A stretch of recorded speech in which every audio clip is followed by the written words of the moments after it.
हमारा आज का दिन, आज तारीख है 13 फरवरी।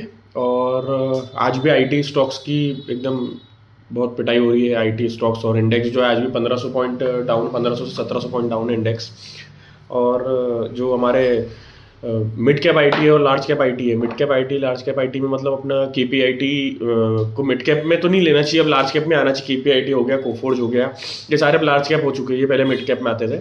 ये सभी कंपनियां 7-8% डाउन है पिछले 2 दिन से। ऑलमोस्ट आईटी सेक्टर के अंदर ही 10% का इंडेक्स डाउन हुआ है। सिर्फ इंडेक्स में 10% की गिरावट है। स्टॉक्स में भी ऑलमोस्ट 15-20% की एवरेज अपन अगर निकाले तो 15 या 20% का एवरेज डाउनफॉल आ चुका है 2 दिन में। और एक जो मेरे को डाउट है मन में कि मतलब डाउट नहीं है, ये कह सकते हैं कि जो लोगों सभी के मन में आया था और मेरे मन में भी एक टाइम पे आया था, यहाँ से 2 साल पहले जब आईटी सेक्टर एकदम बूम पे चल रहा था, इन्होंने टॉप बनाए थे। लास्ट अगर जो लोग मेरे ग्रुप में पहले से है उन लोगों ने सबने अगर ध्यान दिया हो तो मैंने लास्ट 1-1.5 साल में आईटी स्टॉक लेने का कभी नहीं बोला, क्योंकि मुझे ये मालूम था। हाँ, मैंने ये बोला था कि मेरे पास में केपीआईटी है और मेरे पास आज भी केपीआईटी है और आगे भी रहेगा, क्योंकि कंपनी अच्छी है। लेकिन सेक्टर को प्रमोट करने वाला काम मैंने नहीं किया था, क्योंकि मुझे मालूम था कि ये सेक्टर में प्रॉब्लम आने वाली है। क्योंकि थोड़ा एक सेक्टर हमारे को पहले दिखा देता है कि सेक्टर के क्या हालचाल होने वाले आगे के। ओके, यही चीज़ हमने अभी करंटली डिफेंस स्टॉक्स के बारे में बात करी थी पिछले साल में, जब डिफेंस की रैली कंप्लीट हो चुकी थी। लास्ट 1-1.5 साल से डिफेंस स्टॉक, 1 साल से डिफेंस स्टॉक्स भी एक कंसोलिडेशन में फंसे हुए हैं और आगे भी रहेंगे। ये आज की न्यूज़ आ रही है आज सुबह कि भाई राफेल के सौदे हो रहे हैं, 96 राफेल इंडिया में बनेंगे और वो सारा प्राइस इन है। ठीक है, ये मतलब अब जो न्यूज़ चैनल वाले बोलेंगे कि भाई HAL ले लो, ये ले लो, BDL ले लो, तो ये सब कंपनीज जो है ना, ये सारी प्राइस इन हो चुकी है अगले 5-6 साल की जो भी ग्रोथ होने वाली है। तो अभी शेयर यहाँ से तो नहीं भागेंगे इनके। हाँ, ये बात है कि ज़्यादा से ज़्यादा ही हो सकता है 10-20% का रिटर्न दे दे, लेकिन लॉन्ग टर्म वाला जो काम है, लॉन्ग टर्म में जो वेल्थ बनाने वाला काम है 2-3 साल के लिए, वो तो नहीं होगा। क्योंकि जो चीज़ आईटी स्टॉक्स में 2020 से 2022 के बीच में हुई थी, वो सेम चीज़ डिफेंस स्टॉक्स में अभी हो चुकी है 2023 से 2024 के बीच में। ठीक है, तो एक जो सेक्टर रोटेशन होता है ना, जो एक सेक्टर से निकल के पैसा दूसरे सेक्टर में जाता है, जैसे एसेट क्लास में होता है कि कमोडिटी से निकल के इक्विटीज में जा रहा है, इक्विटीज से निकल के क्रिप्टोज में जा रहा है, वैसे सेक्टर में भी रोटेशन चलता है। जब 2020 से लेकर 2021-22 के बीच तक के जो अक्टूबर 2021 में जो टॉप बना था, उसके बीच में पूरे आईटी स्टॉक्स की सबसे ज़्यादा रैली थी। मतलब कई आईटी कंपनीज थी जो 20-30 टाइम्स हो गई थी। केपीआईटी 30 रुपये का शेयर 900 रुपये पहुँच गया था तब। ओके, और जो आपके जैसे जो अभी जो डिफेंस स्टॉक्स, अब जैसे डिफेंस स्टॉक्स में अभी 2023 वाली रैली में आपके जेनटेक था और BDL था, HAL था, ये जो थे ना, ये सारे 2-3 गुना, 4 गुना, 5 गुना ऐसे हो चुके हैं। तो अब आगे और डिफेंस स्टॉक्स में मुझे नहीं लगता और कोई रैली होने वाली है। ठीक है, हाँ, ये वीडियो बनाना खास इसलिए था क्योंकि जो ज्वेलरी सेक्टर के ऊपर मैंने 2 दिन पहले बोला था, ज्वेलरी सेक्टर के रिजल्ट बहुत अच्छे आ रहे हैं। टाइटन की 40% की ग्रोथ आई है। टाइटन ने बोला है कि भाई हमारी 40% की ग्रोथ बहुत अच्छी रही और प्रॉफिट पर से मार्जिन बढ़े और वो सब ठीक है। और एक और जो कल्याण ज्वेलर्स के तो इतने नहीं आए खास, और कौन से ज्वेलर्स है, गोल्डियम के अच्छे रिजल्ट आए, स्काई गोल्ड करके है उसके अच्छे रिजल्ट आए। ये रिजल्ट सब अच्छे आ रहे हैं, लेकिन इन सब रिजल्ट्स के अंदर कंपनी ने ग्रो क्या किया, बात उसकी है। कंपनी की ग्रोथ नॉर्मल है 10-15-20% वाली। ये जो इनका रेवेन्यू ग्रोथ आया है, रेवेन्यू ग्रोथ इस चक्कर में बढ़ा है क्योंकि जो गोल्ड और सिल्वर के प्राइसेस जो बढ़े, जो बात मैंने 1-2 वीडियोस पहले MCX के बारे में कही थी कि MCX के अंदर जो वॉल्यूम ग्रोथ तो है, वॉल्यूम ग्रोथ उतनी है, लेकिन जो वैल्यू ग्रोथ हुई है गोल्ड और सिल्वर के भाव से। सेम वही चीज़ गोल्ड सेक्टर की ज्वेलरी कंपनी सेक्टर में भी है कि जो गोल्ड और सिल्वर के जो भाव बढ़े हैं उससे इनके रेवेन्यू में इंक्रीमेंट हुआ है। वॉल्यूम ग्रोथ उतनी ज़्यादा नहीं है जितना वैल्यू ग्रोथ हुआ है। ठीक है, तो कंपनीज के रिजल्ट अभी आ रहे हैं, लेकिन ये कंसिस्टेंट सस्टेनेबल रिजल्ट नहीं है, क्योंकि भाई गोल्ड सिल्वर के रेट इस क्वार्टर में गिर चुके हैं जनवरी से। अब जो मार्च क्वार्टर आएगा, अगर उसमें रिजल्ट कम आए तो मार्केट जो एक्सपेक्टेशन से आगे इन स्टॉक्स को देख रहा है, अगर वो एक्सपेक्टेशन से कम रिजल्ट आते हैं तो इन स्टॉक्स में वही होगा जो MCX के साथ में हुआ था बजट वाले दिन के 1 दिन पहले। MCX एक ही दिन में 15% गिरा था क्योंकि गोल्ड और सिल्वर क्रैश हुए थे। MCX ने उसको हाथों हाथ प्राइस इन कर लिया क्योंकि रिजल्ट में इम्पैक्ट जो था वो दिखा नहीं, लेकिन MCX पे वॉल्यूम्स में गिरावट देखने को मिल गई थी।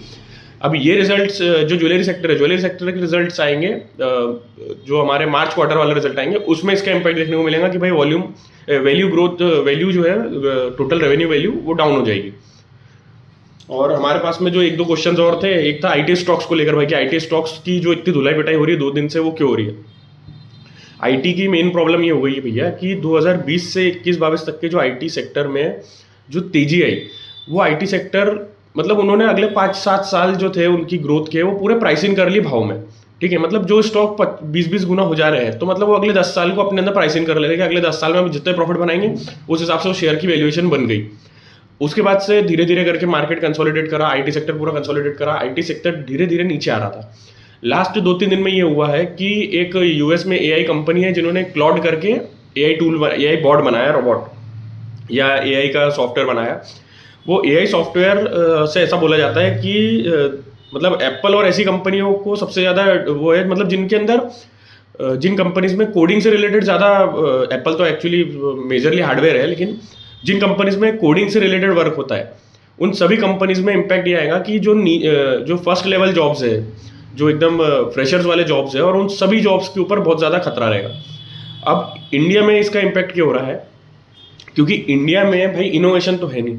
इंडिया में खुद की आईटी कंपनीज जो है वो जो है पुरानी वाली है, और वो सब बैकएंड वाला काम करते हैं। यूएस से बैकएंड काम लेते हैं, यूएस से जो है इनका क्या बोलते हैं सेकेंडरी काम जो है, इनोवेशन वाला काम पूरा यूएस में है। इनोवेशन को आगे मार्केट करने वाला और उसको एक्सपांड करने वाला जो काम है वो इंडिया में होता है। तो इंडिया में इसलिए खतरा है क्योंकि अगर यूएस में मान लो इनोवेशन वाले काम में तो एआई से कोई खतरा नहीं है, जो सेकेंडरी काम है जो इंडिया में होता है, जो अपने वहाँ कोडिंग वाला काम है या जो फ्रेशर्स वाला काम जो इंडिया में बहुत ज़्यादा पब्लिक उसमें जुड़ी हुई है, उन कंपनीज को प्रॉब्लम आने वाली, क्योंकि बाहर से जो वर्क आता था यहाँ पर वो वर्क अब नहीं आएगा।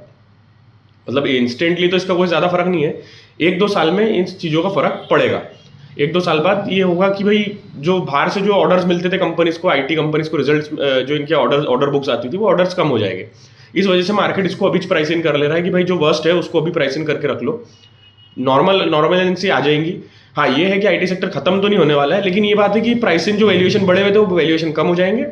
अभी मेरा ऐसा मानना है कि आईटी स्टॉक्स जो गिर रहे हैं, मतलब मेरे हिसाब से शायद ऊपर से 30% इंडेक्स गिर चुका है, और मेरे लेवल्स के हिसाब से देखूँ तो अभी शायद 32,000 का, हाँ 32,000 के करीब का भी लेवल चल रहा है आईटी इंडेक्स का। टॉप इनका बना था 46,200 के करीब, अभी 31,500 के करीब घूम रहा है।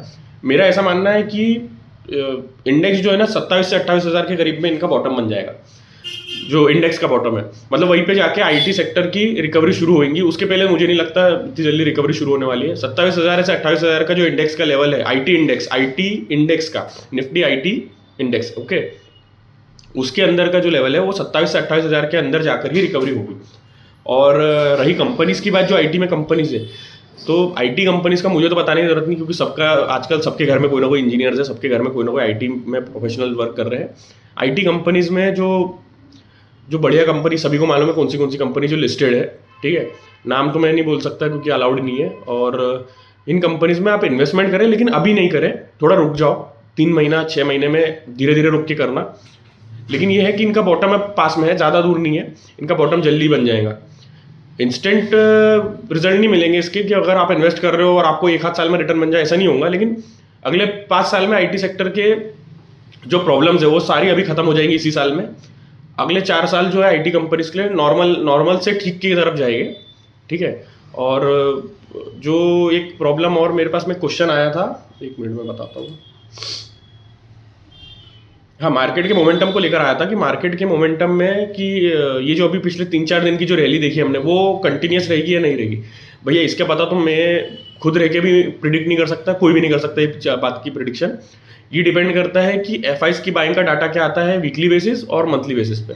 लास्ट वीक में एफआईज की बाइंग अच्छी आई है, अगले मंथ में एफआईज की, अगले ये पूरे मंथ के एफआईज की बाइंग क्या आती है उसके ऊपर डिपेंड करता है कि आगे क्या होने वाला है, ठीक है। और अगर ये बाइंग कंटिन्यूस है तो हमें मार्च के क्वार्टर तक के ये पकड़ लो आप कि निफ्टी में ऑल टाइम हाई क्रिएट हो जाएगा।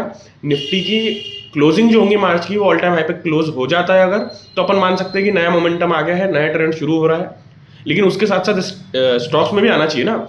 सिर्फ निफ्टी इंडेक्स अगर ऊपर भागेगा, मतलब अगर आप ये ले लो कि रिलायंस और एचडीएफसी बैंक अगर तेजी से चलने लग गए तो भाई निफ्टी का इंडेक्स तो कल के कल पार हो जाए ऑल टाइम हाई पे। लेकिन जो दूसरे मिड कैप स्मॉल कैप्स है, मिड कैप स्मॉल कैप्स जब तक नहीं चलेंगे तब तक के कंटिन्यूस मोमेंटम बनना और स्टॉक्स पोर्टफोलियोज का ऊपर आना पॉसिबल ही नहीं है। तो हमें देखना पड़ेगा कि मिड कैप स्मॉल कैप ये दोनों में क्या हो रहा है। और निफ्टी और इनके बीच का जो तालमेल है वो एक साथ चल रहे हैं कि नहीं।